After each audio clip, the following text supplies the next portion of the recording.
Hey there, Julia here. Today we are talking about and looking at some of my custom nib grinds on my fountain pens. I have 10 of them to share with you guys today, and I'll do my best to explain the writing experience of these different grinds. And of course, we'll do a writing sample of everything. So if you're interested in how these grinds affect writing, you can see that firsthand. And a new thing that I'm going to be testing out here on this video, I get sent a lot of odd emails requesting that I show certain things on videos and kind of promote things. And a lot of the time they are super weird things like earwax cleaners, Christmas neon lights, just some weird things that happen in my email inbox sometime. And so I got this one from NOEVSBIG, and I think for the average person this would be a weird apparatus, but for the purposes of this video, I think it'll work out great.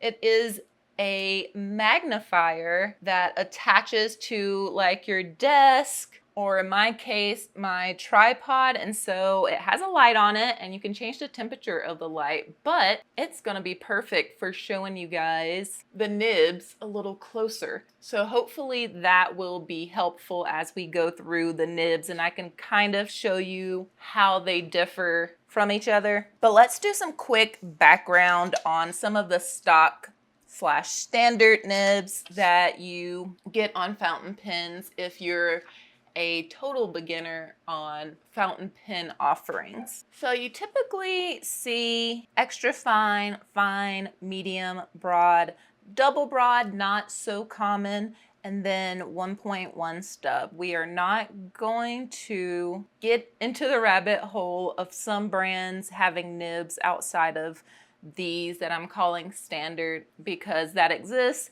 It also exists that Japanese categorization of the nibs differ. So with Japanese nib sizes, they're gonna just be finer than what I'm showing here. These are all Yovo number 6 Western nibs. And then this double broad is a Kaweco nib, which is still a Western nib. So you can see these nib sizes are pretty run-of-the-mill, and your nib shape is going to be round. And so I will show you what a typical nib looks like. I'll show you a medium nib. I'm actually selling this. This is a Conklin All-American quad wood pen, and so this one just has a unaltered medium nib. And so hopefully you can see here that the nib itself is just like a little, there's like a little ball at the top of the nib, and that's called the tipping material. Okay, and one more thing I want to point out on the standard offerings is the stub, because I feel like a lot of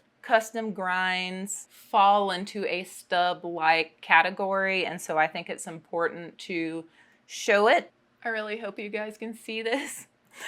So with the stub, your nib is squared off at the top.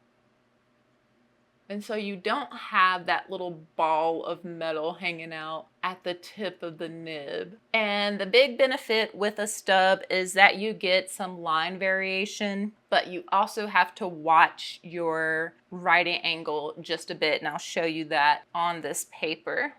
So here you can see whenever you have your downstrokes, it's a thicker line. And then when you go across, your cross strokes are thin.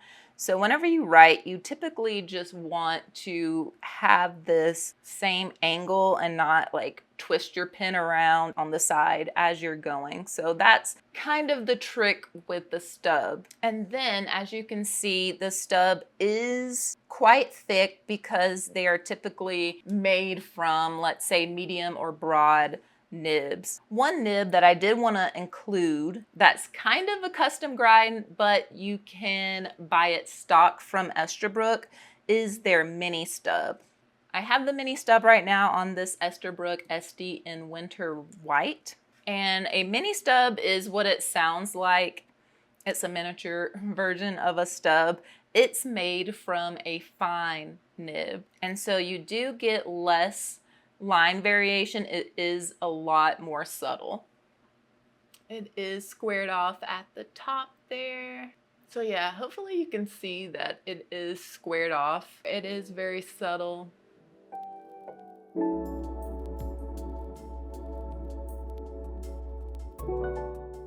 It's a little more forgiving with the twisting, but you can see here are downstrokes, here are the cross strokes. So there is some subtle variation there.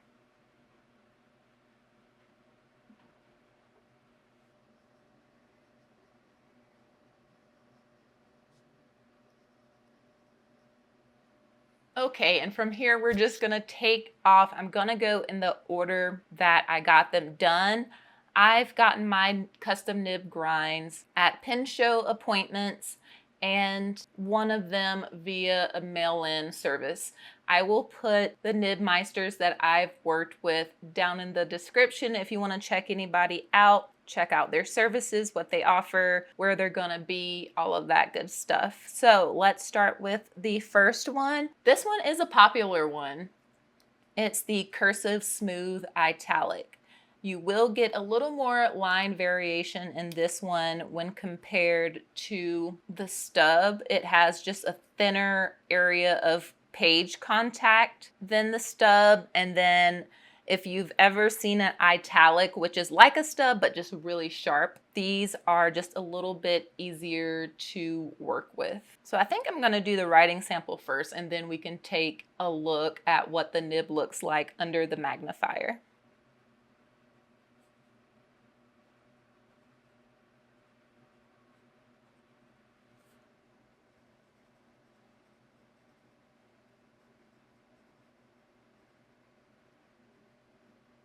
And you do kind of want to keep your writing angle pretty consistent here as well.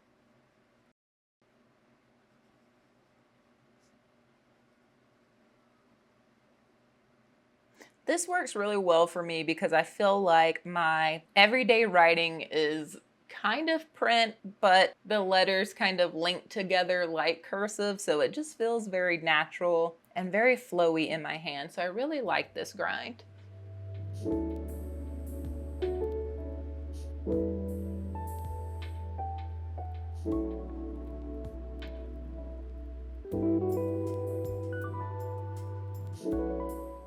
Okay, the next one I'm super excited about too is probably one of my favorite grinds, and I plan on getting another one of these on a Yovo nib so that I can switch them out to other pens.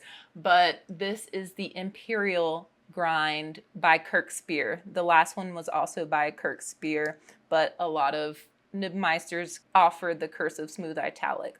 The Imperial, I think, is a Cursive creation, but I really like this one. This one, as far as the description goes, it is very Stub-like with the line variation. The top half of the nib roundness is removed, and so you still have a round nib feel, but you still get the Stub line variation, and it's not super dependent on the angle, so you can kind of be a little more comfortable with this. And on this nib in particular, which is a stainless steel Esterbrook number 5 nib, it's pretty bouncy.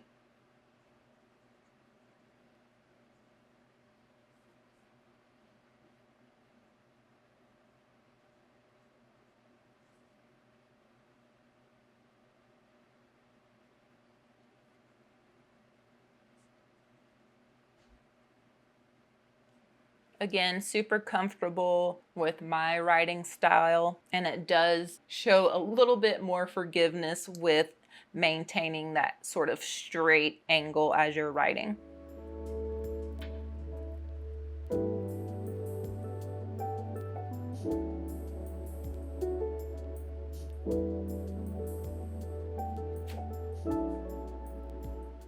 Okay, the next one I have on this pen that I just cleaned out, of course, but we'll just dip it for these purposes. This is a Waverly nib, and I also got this one done by Cursive. A Waverly nib you can pretty much tell by eyesight because the nib is slightly upturned. It has a little lip that goes up like this.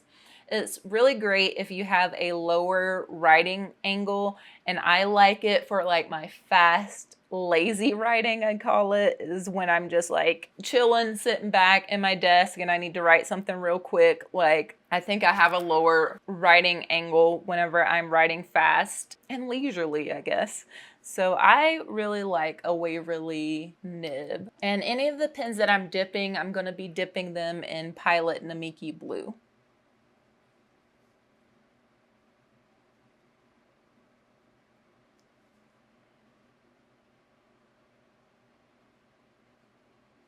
So you don't get too much variation when you're looking at the downstrokes versus the cross strokes, but you are writing at a lower angle because you want to hit the paper on that part that's like turned upward. And I do think it's fine with different angles or different rotations as long as you kind of stay on that little pad that's upturned.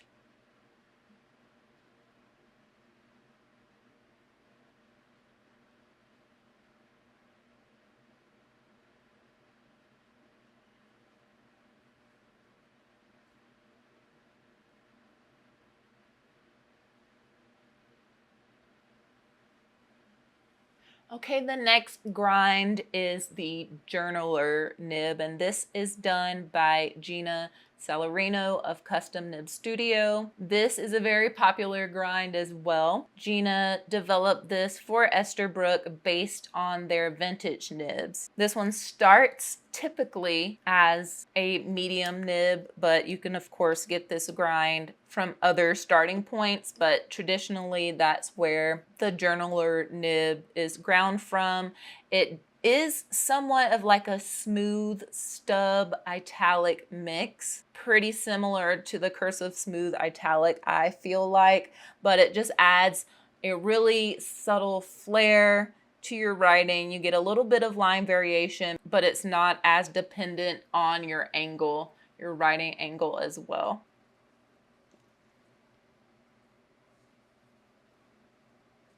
So yeah, like I mentioned, a lot of, at least the grinds that I have are a lot of the time based on a stub or italic grind. So you can see you get a little more variation here. The downstrokes are a tad more thicker than your cross strokes here. It is very comfortable.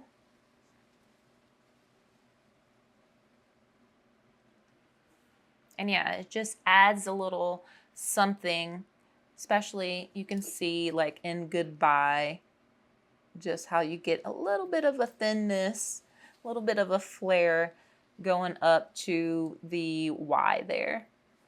So you saw I did have that journaler on a Yovo nib, so I can switch that out. At Stationery Fest, I also got a journaler done on a Sailor pen as well. And although I know Gina can keep the Sailor feedback when doing that grind, I think traditionally it is going to be smooth. So with the Sailor, I did lose some of the feedback that you expect with Sailor, and I was fine with it. I really love how the journaler writes, and on that 21 karat nib, it's so good. Let's move on to the next one. The next one is a grind that I did myself, and I had CY check it out at Stationery Fest, and he had good things to say, so I feel confident enough showing it. He did give me some feedback, and I'll show you that under the magnifying glass. But this is a reverse architect grind. And so with this grind, on the regular side, you will have a typical extra fine or fine writing experience. But when you turn it over and write on the reverse side, you will get thin downstrokes and thick cross strokes. So the opposite of what you've been seeing so far. So that makes this one really interesting. And so I'm gonna do this writing sample twice so you can see one side on the writing side and one side on the reverse side.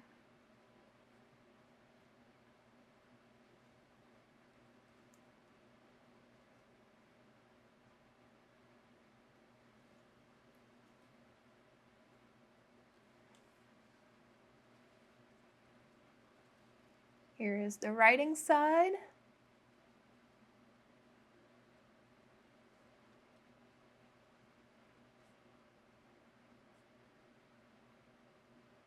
Here is the reverse side.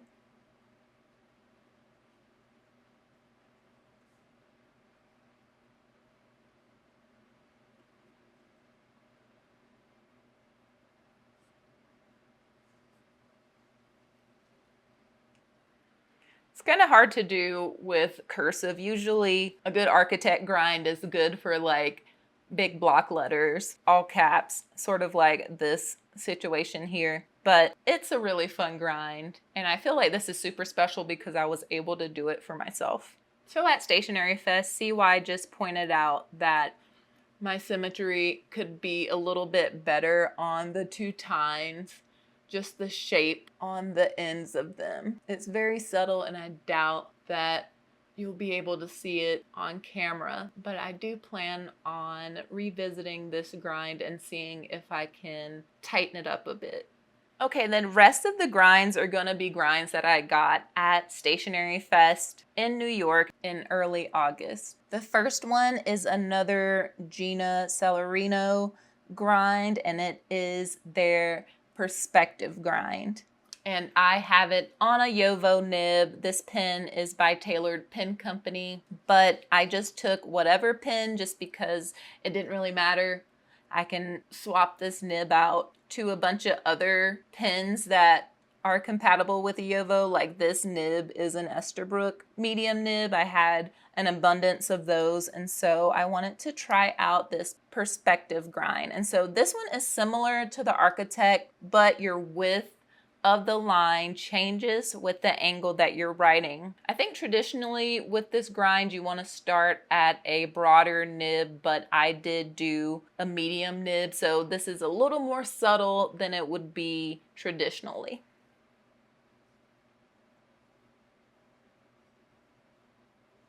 I really like this grind too. I feel like it caters to my writing style. I do write pretty fast and it's pretty, you know, it's sharp and slicey but also comfortable. It's just a good medium, and I haven't had it that long. I haven't got to write with it that much, so I don't have a lot of info and just experience with it, but the little bit that I have written with it, I really like it.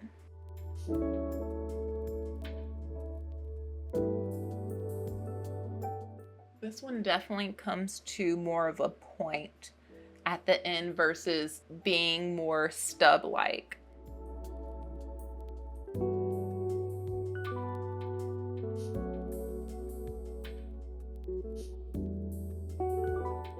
Okay, the next grind is, I'm gonna sound like a broken record. This one is one of my new favorites. I love this grind.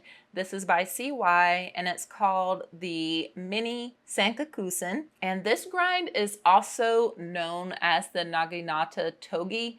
And you can't really call it that because of copyright trademark issues. And so it's heavily inspired by that grind. This one is a mini because I started it with a medium instead of a broad or double broad or zoom nib, and so that classifies it as a mini. This Naginata Togi type of grind has lots of history. It's known to be best suited for East Asian scripts, and yeah, it's really awesome. It's like the Architect grind a little bit, but a little more forgiving, and you do get line variation with different angles.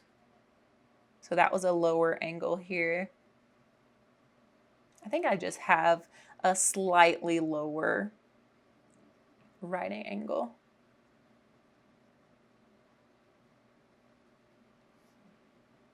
right, see if I go up,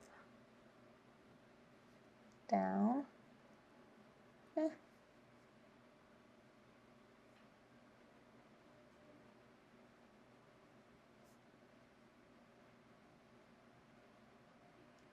I just love how that looks. Like these two, the perspective and the mini Sankakusen, like my handwriting looks just a little different, just a little more effortless, I think. A little more demure. Okay, so this one comes to a point as well. A little bit of a chilly shape there. I forgot to mention that this grind is done on a Diplomat Excellence A2. Okay, my next grind is also by CY, and this is the Monoline grind. So the name kind of gives it away here. You get consistent line width that's maximized in both directions, both downstrokes and cross strokes. And you get a nice little flat writing surface. It's like a little circle, kind of like those B calligraphy nibs that I've shown you in other videos, but just having that on a pen. This one is definitely more position dependent than your standard round nib because your monoline pad is very defined on the nib, and I'll show you that of course under the magnifying glass, but you definitely want to find your sweet spot with this and roll with it. And this particular one was ground from abroad. I originally wanted it to be more of like a medium fine monoline, but since this pen just holds so much ink, I thought, why not? CY talked me into it, and so I ended up with this really fat monoline.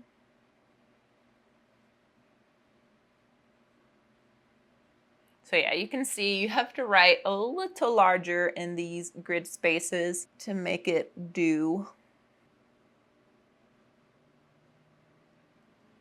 Yeah, very consistent here.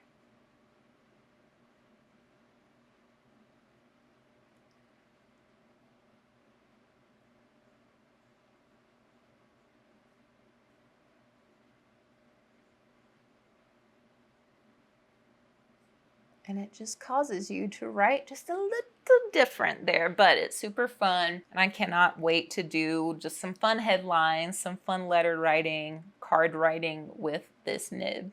This is a Novelore Horizon in the colorway Twilight. And I will say, I'm sure a totally valid question is what is the difference between a monoline nib and just your standard round nib? And my answer would be that you get a flat little pad on the bottom of the nib versus like a little ball on the end of the nib. You have instead a little flat pad that makes your strokes consistent.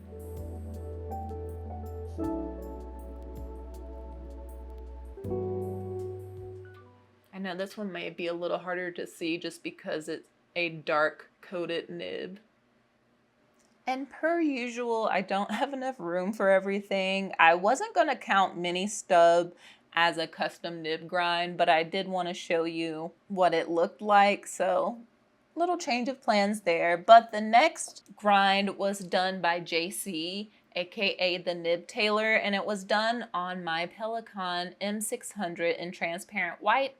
This is the Oxford grind. And so this one is similar to the Waverly grind, but maybe a little wetter, not as severe. I'm not sure exactly what the difference is, but to me it seems wetter, and I don't know if it's just because it's on this Pelikan, but you still have a very slight upward bend to the nib, and it does, maybe that's different. So it can accommodate a higher writing angle where the Waverly, your kind of prime location is down low. This, you can be a little higher up. So this one is not inked, so I'm gonna dip it.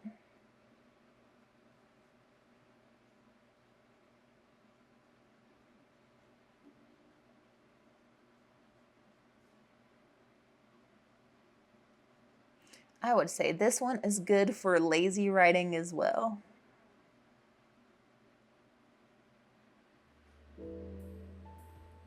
Can you tell that it's just a tad bit upturned?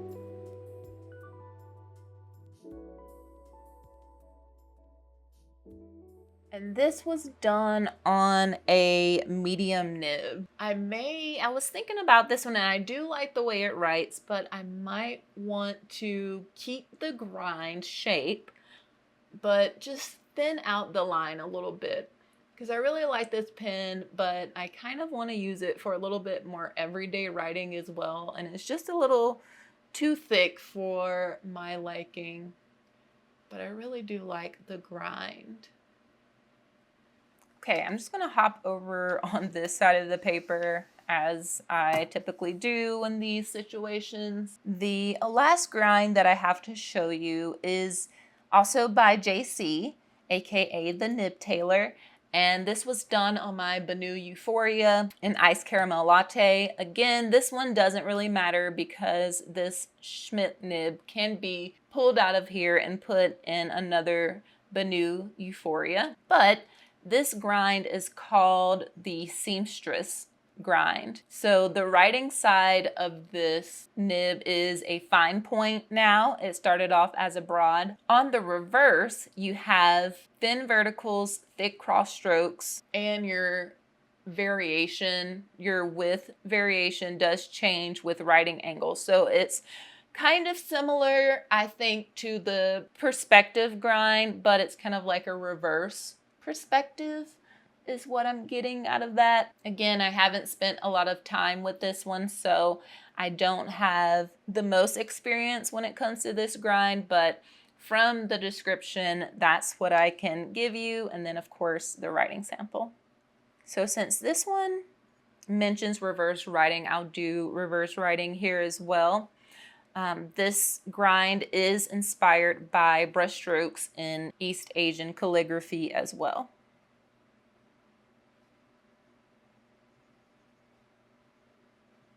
The writing side is just really nice and smooth as well.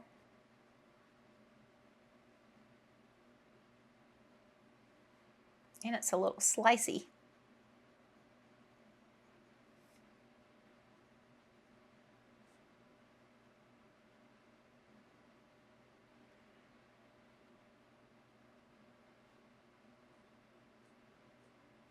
See, this seems like it's even thinner. Let's get a super high writing angle. Oh my gosh. Oh, there we go. It's a little weird on the back. I did start off with a different grind, a chili pepper shaped grind called the gochu with this, and then he ground it down to more of a seamstress, so it might not be a complete seamstress, but I can definitely see that maybe it's a reverse seamstress because I did seem to get a little more. Let's see if we get line variation up top. Yeah, okay, that explains it. So in my case, I have a reverse seamstress because usually the action is supposed to happen on the reverse side, but mine happens on the writing side, which I'm totally fine with. And it does kind of remind me of the perspective grind. So they're quite similar. And you'll definitely see on this nib, you have a very sharp end, that chili pepper shape at the end there. We're a little